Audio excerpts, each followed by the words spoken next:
Bismillahirrahmanirrahim. Assalamualaikum warahmatullahi wabarakatuh. Alhamdulillahi rabbil alamin.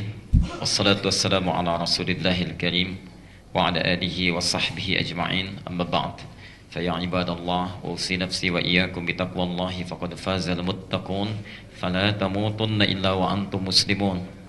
Faqala ta'ala mudhakkiran bidzalika, ya ayyuhalladzina amanu taqullaha haqqa tuqatih wa la tamutunna illa wa antum muslimun.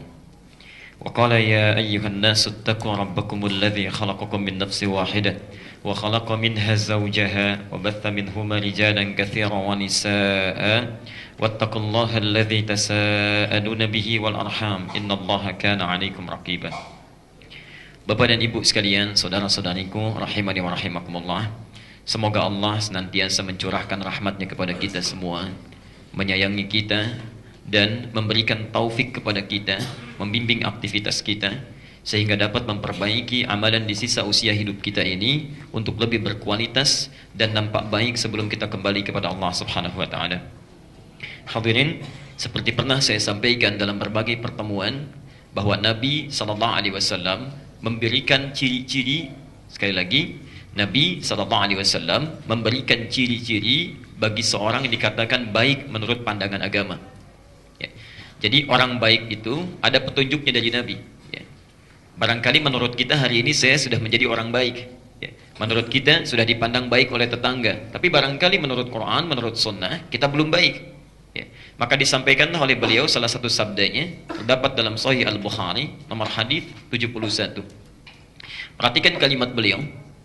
Man yuridillahu bihi khaira, man yuridillahu bihi khaira yufaqqihhu fid din. Saya sering ulang-ulang ini.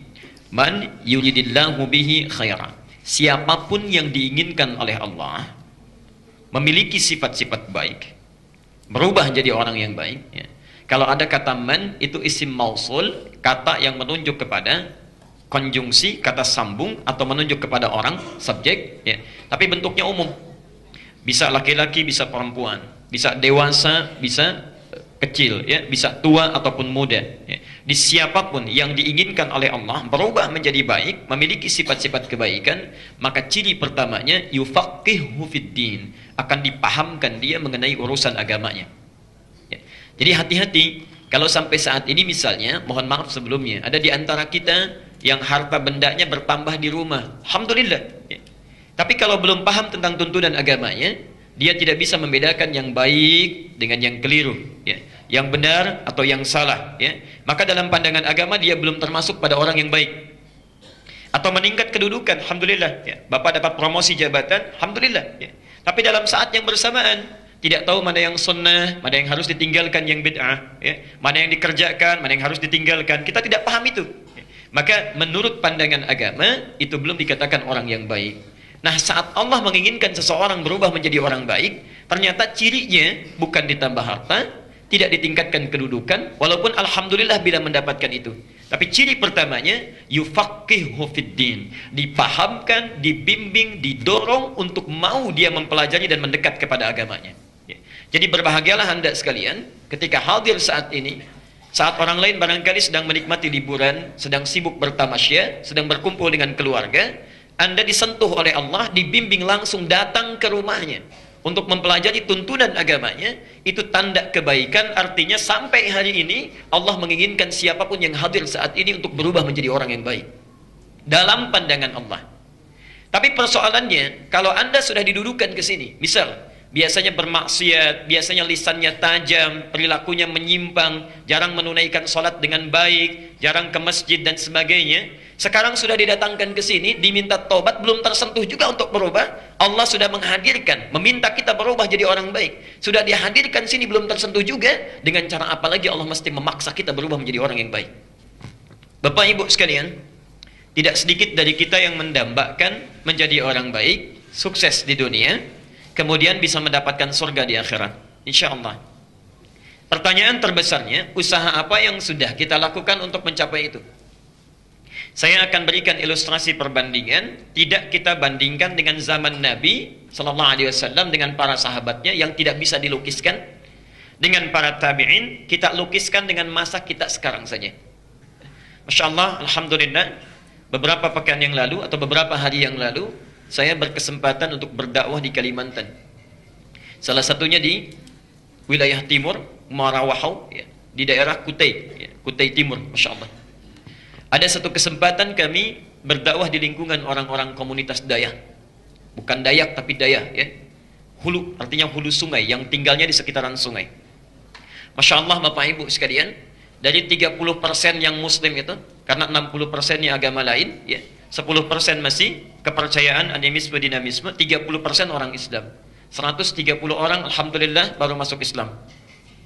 Yang luar biasa, perhatikan, orang-orang yang hidupnya serba terbatas, mendengar akan ada ta'lim, ya, di tempat mereka, tidak punya masjid, yang dimiliki hanya musalla saja, itu pun patungan iuran untuk bisa membangun musalla di rumah kayu panggung.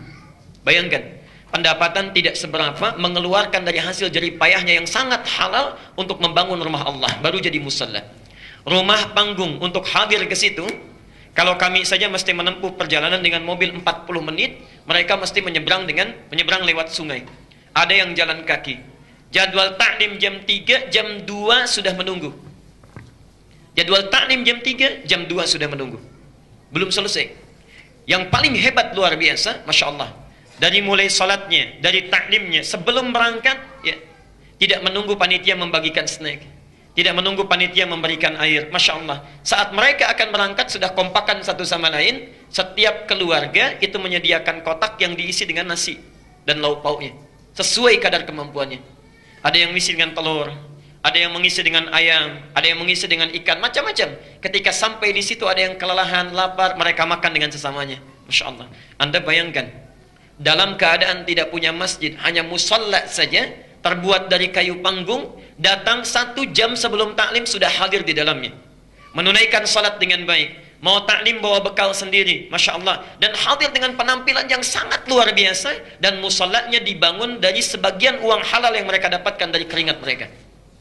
Yuk kita bandingkan dengan kita yang sering kali mengatakan saya ingin ikut sunnah Nabi, yang merasa salatnya sudah mulai cukup banyak, bacaan Qurannya sudah mulai cukup banyak, Masya Allah.